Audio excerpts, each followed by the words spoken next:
Greetings, Tim Bennett here from the Cortland Voice. I'm the owner and publisher. I'm here with City of Cortland Mayor Brian Tobin. How are you doing, Mayor? Doing well. Good to see you, Tim. Okay. We're just continuing our, it seems to be almost weekly one-on-one exclusive interviews where we update the community on what's going on and where the community is headed. The first thing that's very important to speak on. There was a very concerned citizen, and I'm just pulling up his name. His name was Adam Marcy. His family lives in Ward, or the 8th Ward, excuse me. His parents still live there. He was very concerned, as many are, about the war on drugs and how things are going in the city of Cortland. One of our writers at the Cortland Voice, Sarah Bullock, reported after speaking with officials in the city that 3 people passed away. They overdosed in the last 12 days. So not these last 12 days, but from when that was written. So 3 in 12 days overdosed on drugs in the city of Cortland. And he saw that article and he was wondering, him and his parents and many of the community are wondering, what is the city doing, or what are their plans of action to combat that? Yeah. So, it's a great question. What is happening and what should we be doing as a city, any government entity? What should we be doing to work on this? And the war on drugs, if you look historically, I believe it was actually President Nixon that first declared a war on drugs in 1971. And I can't speak to how things have progressed since 1971. I can talk about the last couple of years, but I think most people would agree that it is a topic of concern, and it has been for years. And this issue in terms of drugs, the drug of choice has evolved. Different drugs at different times, and you hear about what people are potentially using and getting either in trouble for, or hurt or dying from, and it's scary stuff. In terms of the city, we've been very active with law enforcement investigations, trying to make sure we're catching people who are trying to distribute, but it's a constant battle. And it's a process. Even if we catch somebody, there's the judicial system, and then what happens from there. Another thing worth noting, the city is just one of 19 municipalities, 3 villages, the city, 15 towns in Cortland County. And none of us hold just to where we live. It doesn't matter if we say the town of Cortlandville, the village of Homer, the city, the town of Virgil. People travel all the time, and we can't think of this as being a problem for any one entity. And that's why it's important that our local law enforcement agencies work together and communicate about what's happening, and they do that. But I also know that it's not just a law enforcement problem, or law enforcement is not the only solution. That this is something that we all need to engage in. We're fortunate. There's Cortland area communities that care, CACTC. Matt Whitman is the executive director for that, and they work on kids and trying to target how do we help people make decisions that will be better behaviors, things that are better for them. And I truly believe that that's where a lot of our efforts need to lie. We need to give people good, healthy options. Mm-hmm. I've heard and seen different statistics, for example, in terms of people who have been incarcerated, that a lot of people have some form of an addiction issue. And that's what's leading to the incarceration. If they're stealing, it's because they're trying to fund their habit. Well, why are people choosing to engage in illicit drug use to begin with? And my hope and my thought is that if we are able to give people a lot of other options, healthy options, that they would hopefully choose things that are better for emotional and mental well-being. Things like the parks that anybody can use, different age groups, the opportunity to gather, see other people, be with other people, which obviously is very difficult during a pandemic. We can't get close to one another. And I think most people would agree that that's fueling some of the issues that we currently have. But between CACTC, Family and Child Counseling Services, other entities in our community, everybody really needs to be engaged. If you've got kids, family members, to have the discussion about what is appropriate with regard to reducing stress and what are the right behaviors. So going off of that, being that you did bring up parks, and not to, I'm going to stay on parks, but before I come off the war on drugs, I'm thinking that as we go on within the next few weeks, few months, maybe we'll keep updating on that, just what's going on and things like that. Maybe we can provide the community with different updates. I think that would be amazing for the community, because I mean, everyone just wants to know what's going on, and it's not bad to know what's going on. As a community member, you have that right to be informed. And, I feel that as a news provider, that's our job, to try to keep people informed. But getting back to the parks, let's talk about Suggit. An amazing announcement was made, with John McGurney, and also community policing officer Jesse Abbott, about they're going to redo the courts. I mean, what can you tell the community on that may not have heard that announcement? Absolutely. And anybody in Cortland, if you do a tour of our local parks, we've made a significant investment in terms of playground equipment, other attractions. Suggit Park in particular, upgrading the pool, the splash pad, playground is completely new, and it's accessible for people of all level of abilities. And over the last year or so, there's been some concerns about the condition of the basketball courts. And John McNerney, one of the things, give him a lot of credit in terms of managing a lot of different facilities and programs, but he's been very good about having a vision. And part of the vision was, and still is, the basketball courts. Well, he applied and was very successful in receiving a grant from the Jim and Julie Boeheim Foundation out of Syracuse. And we were very excited that the foundation saw value in a community the size of Cortland, that they really saw what we wanted to do and believe in it the same way that the people here believe in our community. So that'll be a significant chunk in terms of the money that's necessary for it. Mm-hmm. But we are looking to subsidize it with some other sources. And if there's people who are willing and interested in donating, donations to the Youth Bureau will be greatly appreciated. But we're going to look to not just repave, but a new surface, preferably one that's a little bit better than just asphalt. New standards, the poles that go up, outdoor glass backboards, high-end stuff we're talking here. Mm-hmm. Cushions on the poles to prevent the potential for injury, and then complementing it well with benches, trash pails, things that will really add to the whole presentation of the park. So this is, again, we want to offer and get people involved and do things that give people pride in our community and give them places to go and things to do. One big thing, that really should be spoken on as well is, how the court's being dedicated, to the late, the great, and I'm not trying to be biased. I personally knew him. I loved him. Still do.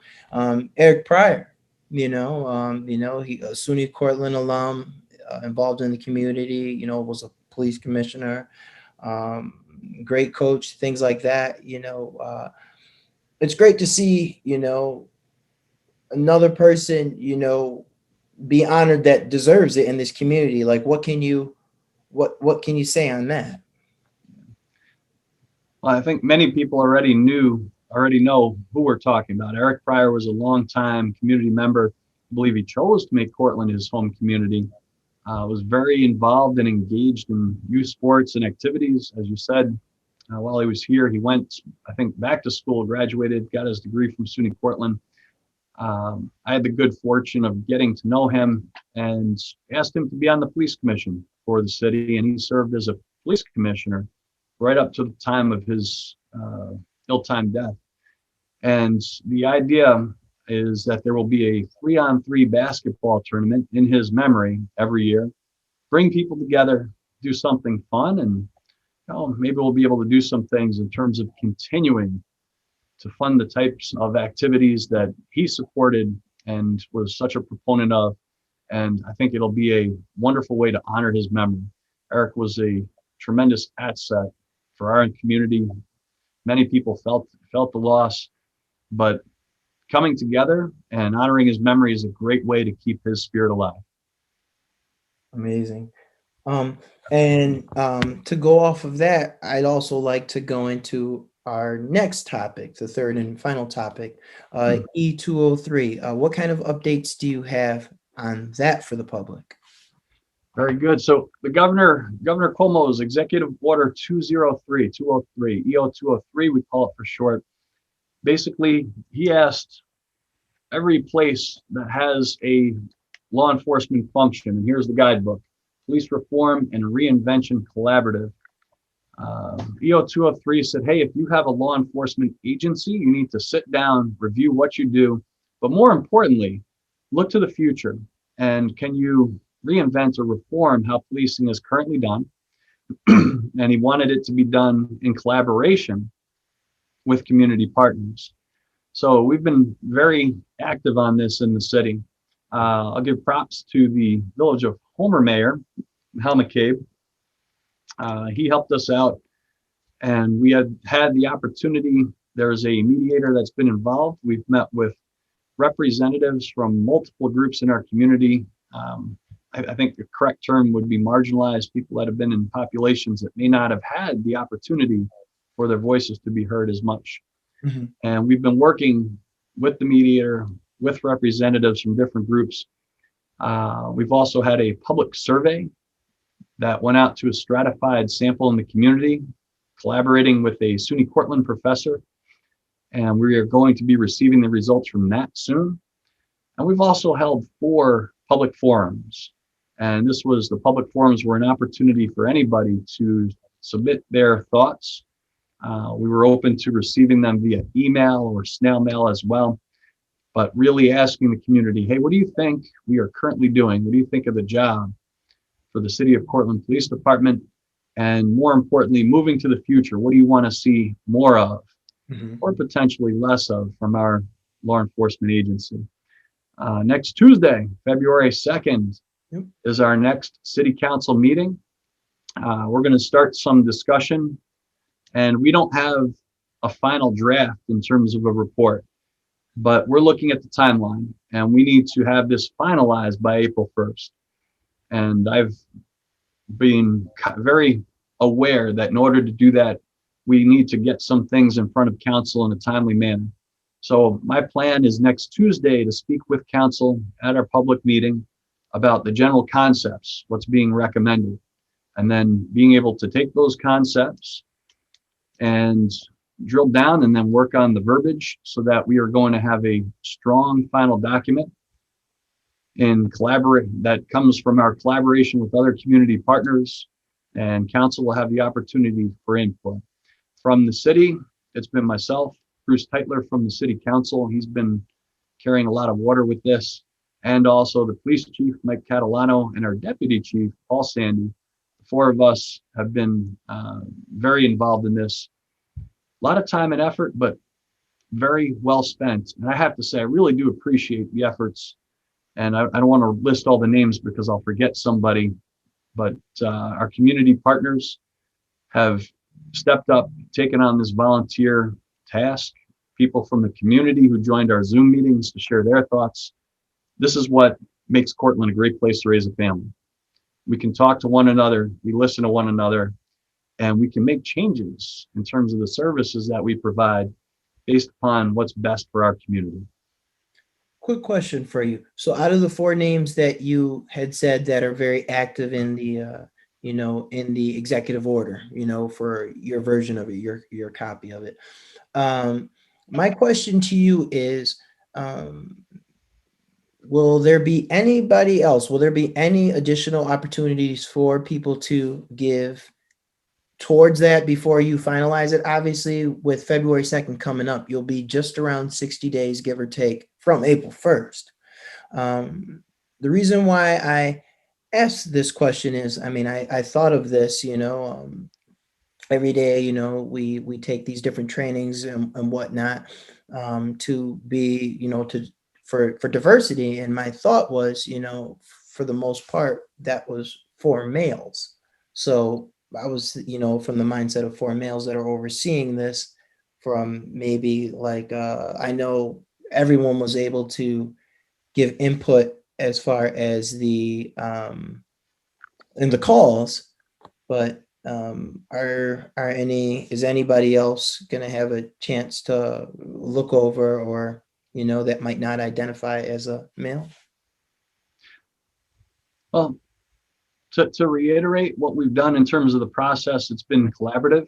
Yep. So the two chiefs, myself, Bruce from the council, we've been working with. It hasn't been the direction of the four of us. We've been collaborating with Okay. a broad swath in terms of representation from our community.